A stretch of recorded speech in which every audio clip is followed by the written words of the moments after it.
Captain Scott में आपका स्वागत है। भारत भूषण जी पद्मश्री अवार्ड आपको मिला है और जिस क्षेत्र में आपको अवार्ड मिला है उसी के बारे में और आपकी गतिविधियों के बारे में हम चर्चा करना चाहेंगे जी। ये जो हमने सीरीज़ शुरू की है कैप्टन स्कट, उसमें हम कुछ ऐसे समाज के उन अग्रणी व्यक्तित्वों को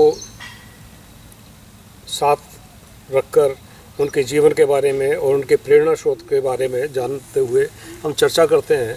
और चूँकि हमारा कैप्टन स्कट का ये सीरीज़ जिसमें हम इंटरव्यू कर रहे हैं, उसका फोकस ये है कि हम युवा चेतना को जागृत करें और उनको बताएं कि कैसे समाज में आप जैसे व्यक्तित्व हैं जो उदाहरण हैं और उनको प्रेरित कर सकते हैं कि कैसे देश का निर्माण करें, चरित्र का निर्माण करें और समाज में अग्रणी भूमिका निभाएं। आपका व्यक्तित्व ऐसा प्रेरणा स्रोत बना रहेगा युवाओं के लिए, और वो इस वजह से कि आपने वो कर दिखाया जो सामान्यतः इंसान नहीं करता है।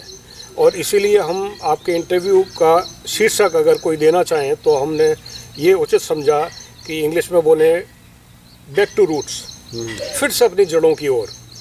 आपने खेतीबाड़ी की दुनिया में जैविक खेती और मिश्रित खेती, इन दोनों सिद्धांतों को जमीन पर साकार किया है। तो छात्र जीवन से कैसे खेती का झुकाव आपका आकस्मिक हुआ या प्राकृतिक रूप से हुआ? देखिए, आप सभी को नमस्कार।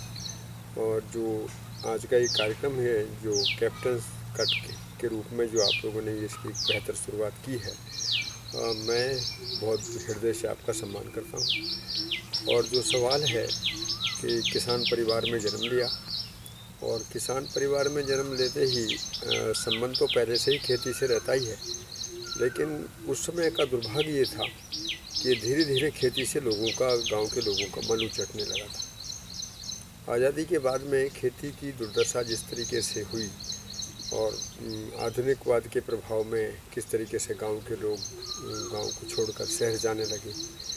उम्मीद थी एक अच्छे भविष्य के लिए लोगों ने सोचा होगा, लेकिन धीरे धीरे क्या पता लगा है कि हम प्रकृति के से ही दूर होते चले गए।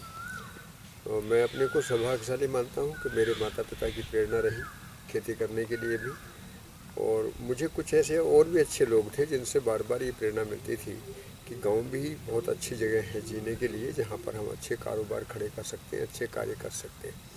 तो ऐसी स्थिति में आज के इस कार्यक्रम में मैं आप सभी को साधुवाद करते हुए कहूँगा कि आदमी चाहे कितना ही बड़ा हो जाए, लेकिन वो धरती, पेड़ पौधे, हवा, पानी, पर्यावरण, भोजन, स्वास्थ्य सभी के लिए प्रकृति के साथ ही जीता है। और गाँव में प्रकृति के साथ जीने का सबसे सुंदर अवसर है। इस अवसर को पहचानने की ज़रूरत है।